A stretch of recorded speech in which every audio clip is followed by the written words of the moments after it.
Hello दोस्तों, welcome to the my YouTube channel educational point. स्वागत है आपका मेरे इस नए वीडियो में।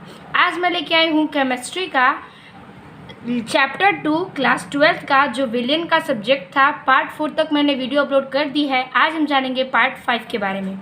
तो पार्ट 4 तक मैंने कुछ फॉर्मूले के साथ प्रूफ किया था। तो आज हम देखेंगे कि पार्ट 5 में और कितने हेडिंग है और क्या क्या उसमें मिल सकते हैं। तो क्लास 12 के लिए जो इम्पॉर्टेंट हेडिंग है वही मैं आपको आज बताऊंगी। तो देखते हैं कि उस टॉपिक के आगे हमारा अगला हेडिंग क्या है। हमारा अगला हेडिंग है ठोस विलयन। तो ठोस विलयन क्या होता है? तो दो या दो से अधिक पदार्थ धातुओं के मिश्रण से बने मिश्र धातुओं को ठोस विलयन कहते हैं। देखिए, अगर जो दो या दो से अधिक धातु होते हैं और वो धातु अगर मिश्रित हो जाएं तो उनसे मिलकर क्या बनता है? मिश्र धातु। और उस मिश्र धातु को ही हम ठोस विलयन कहते हैं। जैसे एग्जांपल में ले सकते हैं हम पीपल, यानी कि Cu प्लस Zn से ये होता है, ठीक, जिसका स्टर्लिंग सिल्वर कहते हैं। Cu प्लस Ag, हम इसको कॉपर और सिल्वर से भी, कॉपर और Ag यानी कि सोने से भी हम इसे प्लस कर सकते हैं, या फिर कॉपर और जिंक से भी। इसी को हम ठोस विलयन कहते हैं। हमारा अगला हेडिंग है अणु संख्या गुणधर्म। तो अणु संख्या गुणधर्म किसे कहते हैं? आइए देखते हैं। विलयनों के वे गुण जो उसमें उपस्थित विलेय के कणों या अणुओं की संख्या पर निर्भर करता है, ऐसे अणुओं को असंख्य गुणधर्म कहते हैं।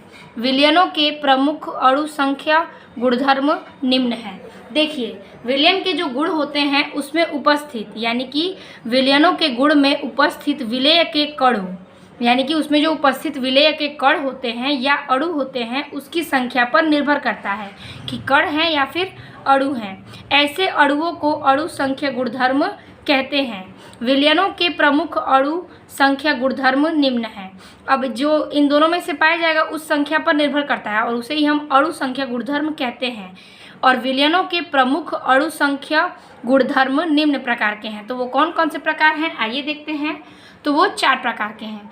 तो पहला हो जाएगा वाष्प दाब में अपेक्षिक अवनमन, दूसरा हो जाएगा परासरण दाब, तीसरा हो जाएगा हिमांक अवनमन और चौथा है क्वथनांक उन्नयन। तो इन चारों टॉपिक्स को हम बारी बारी समझेंगे कि आखिर में वाष्प दाब क्या है, परासरण क्या है, हिमांक अवनमन और क्वथनांक उन्नयन क्या होता है। सबसे पहले हम जानेंगे कि क्वथनांक उन्नयन क्या है या फिर ये किसे कहते हैं। डिफिनीशन के तौर पे भी इसे पूछा जाता है। तो आइए हम देखते हैं कि क्वथनांक उन्नयन क्या होते हैं। जब किसी विलायक में कोई अवाष्पशील पदार्थ, यानी कि कोई विलायक है और उसमें अवाष्पशील पदार्थ मिलाने पर उसके क्वथनांक में वृद्धि होती है। जब किसी विलायक में कोई अवाष्पशील पदार्थ मिलाते हैं तो उसके क्वथनांक में क्या होती है? वृद्धि होती है। उसे क्वथनांक कहते हैं। इसे डेल्टा TB से प्रदर्शित करते हैं। तो इसका प्रतीक हो जाएगा डेल्टा TB, ठीक, और इसे ही हम क्वथनांक उन्नयन कहते हैं। क्वथनांक उन्नयन का कुछ सूत्र होता है, यानी कि फॉर्मूला।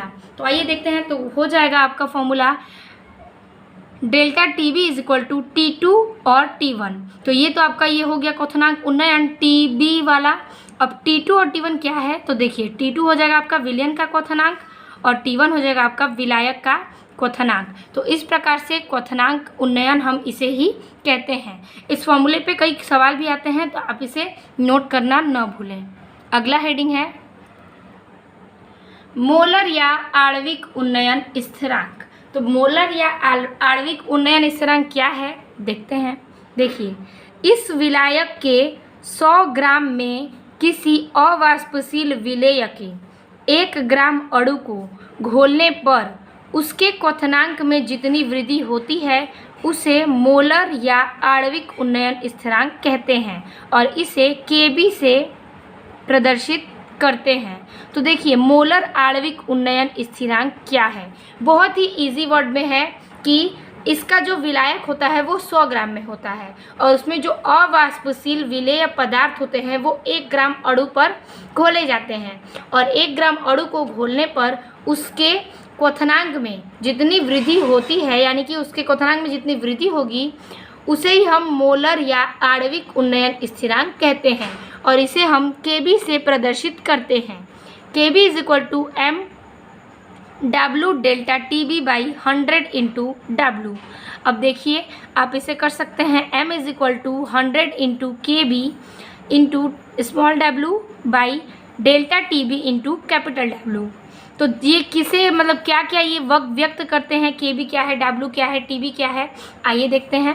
तो देखिए m, तो m क्या है, विलेय का अणु भार, इसे हम कहते हैं विलेय का अणु भार। स्मॉल w क्या है, तो विलेय का भार है, ये वेट है विलेय का और ये अणु भार हो गया।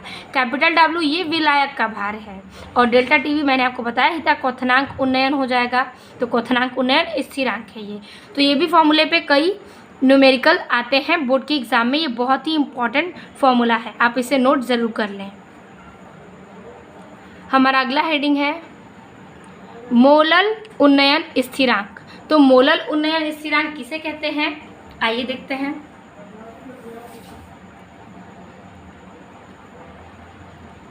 किसी विलायक के 1000 ग्राम में किसी अवाष्पशील विलेय के 1 ग्राम के अणु को घोलने पर उसके क्वथनांक में जो वृद्धि होती है उसे मोलल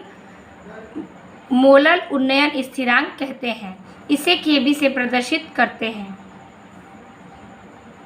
K-B से। यानी कि देखिए कोई विलायक है उसमें 100 ग्राम था तो इसमें 1000 ग्राम होगा और इसमें किसी अवाष्पशील विलेय का 1 ग्राम अणु घोलते हैं तो उसमें जो क्वथनांक में वृद्धि होती है उसे ही हम मोलल उन्नयन स्थिरांक कहते हैं और इसे हम K-B से प्रदर्शित करते हैं। तो इसका फॉर्मूला क्या हो जाएगा, तो K-B is equal to m delta TB W by 100 into W।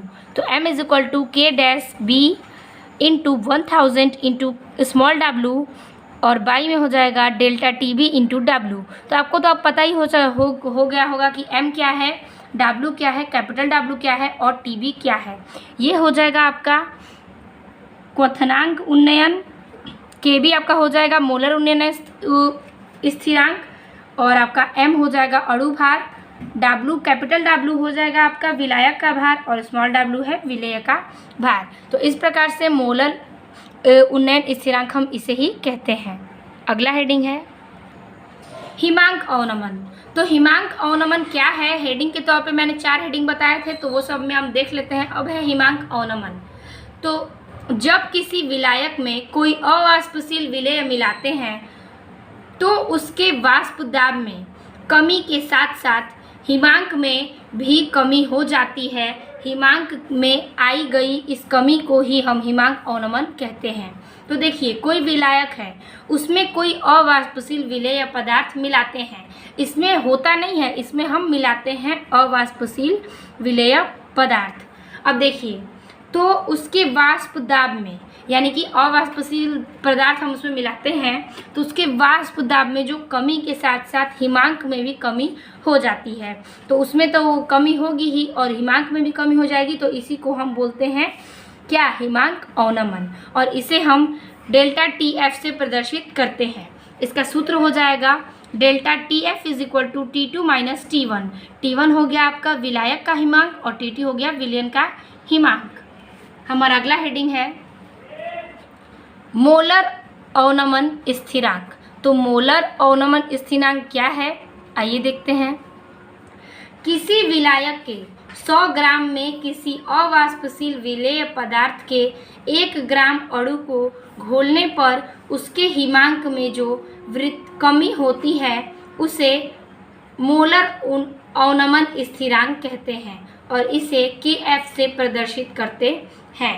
तो देखिए कोई विलायक है और विलायक में 100 ग्राम किसी अवाष्पशील विलेय पदार्थ का 1 ग्राम अणु घोलते हैं, यानी कि उसमें हम 100 ग्राम में किसी वाष्पशील पदार्थ का 1 ग्राम हम अणु घोल दें तो उसके हिमांक में जो कमी होती है, जैसे कि जो भी उसके हिमांक में कमी होगी थोड़ा बहुत डिफरेंस, उसको हम कहेंगे मोलर अवनमन स्थिरांक और इसे हम KF से प्रदर्शित करते हैं।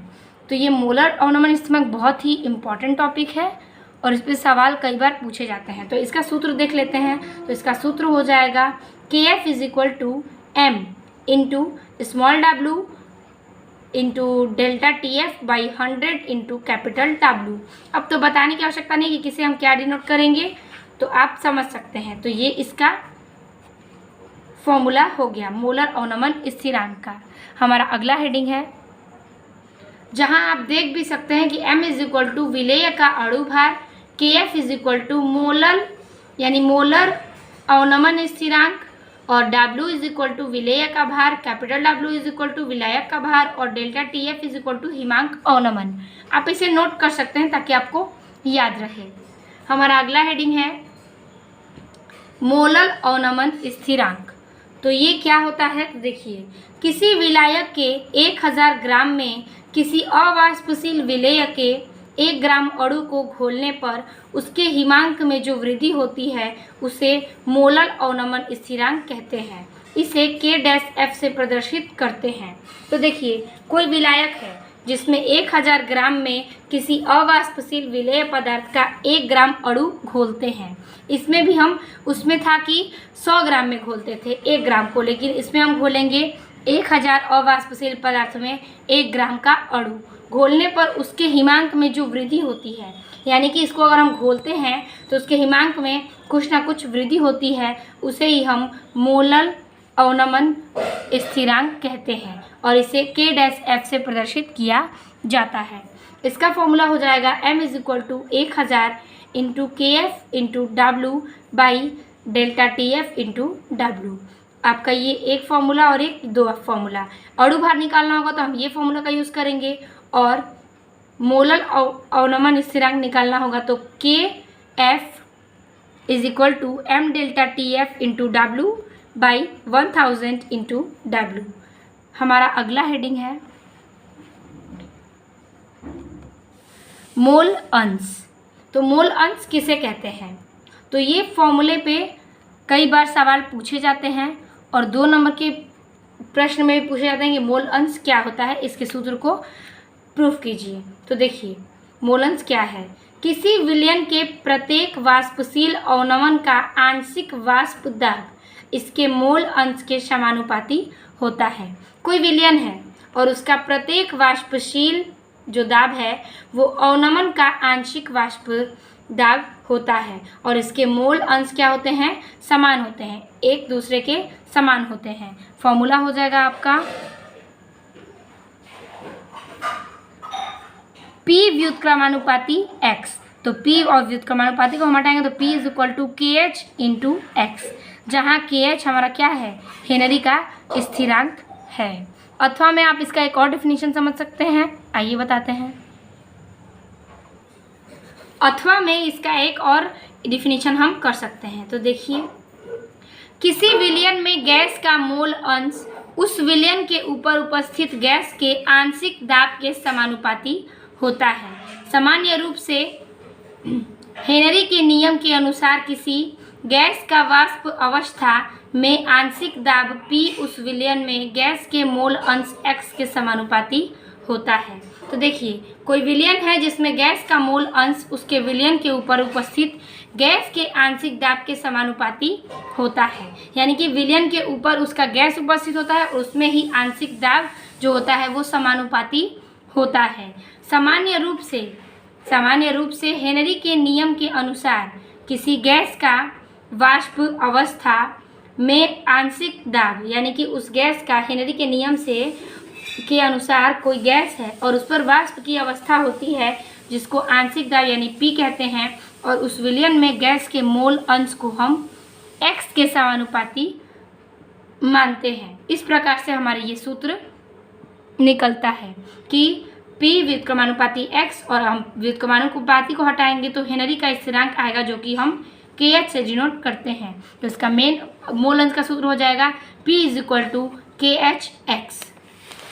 तो इस प्रकार से चैप्टर 2 का सारा हेडिंग पार्ट 5 में समाप्त होता है। आई होप आपको समझ में आ गया होगा, और बहुत ही इजी ट्रिक में और फिगर के साथ और डेरिवेशन डिफिनीशन हर एक चीज़ को लेके चैप्टर 2 सॉल्यूशन का जो चैप्टर था ये समाप्त होता है। क्लास 12th का ये चैप्टर बहुत ही इम्पॉर्टेंट है, तो आप इसे नोट करना ना भूलें। अगर वीडियो अच्छी लगी हो तो लाइक, कमेंट और अपने दोस्तों को शेयर करना ना भूलें। मिलते हैं आपसे अगले वीडियो में, तब तक के लिए धन्यवाद।